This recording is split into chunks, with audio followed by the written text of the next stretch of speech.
अखण्डमण्डलाकारम् व्याप्तं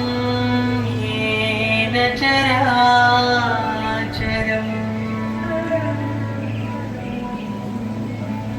तत्पदं दर्शितं येन तस्मै गुरुर्ब्रह्मा गुरुर्विष्णु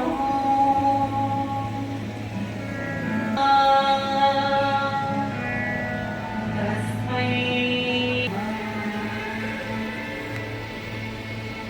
गुरुर्ब्रह्मा गुरुर्विष्णु गुरुर्देवो महेश्वरः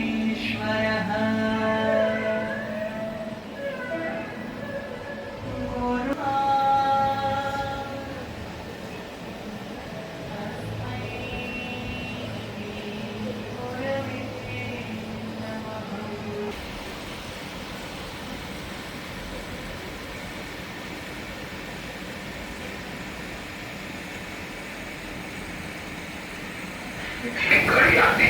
जब बुद्धि परिशुद्ध हो जाती, उसमें कुछ भी विकार, कोई भी फॉरेन बुद्धि भी निर्मल हो जाती कि विचार भी नहीं करती, सिर्फ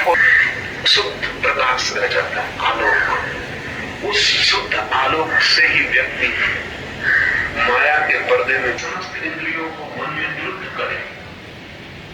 उस मन को ज्ञान स्वरूप बुद्धि में विलीन करे, ज्ञान स्वरूप बुद्धि को महान आत्मा में विलीन करे और उसको शांत स्वरूप परम पुरुष परमात्मा में विलीन करे। ये प्रक्रिया है बुद्धि के सूक्ष्म और शुद्ध होने विचार से, शब्द से।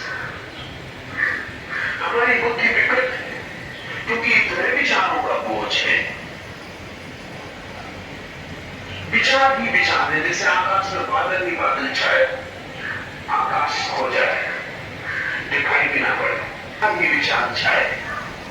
उसमें वो जो बुद्धि की प्रतिभा है, जो आलोक है, वो खो गया, छिप गया। एक छिद्र हो जाए बादलों में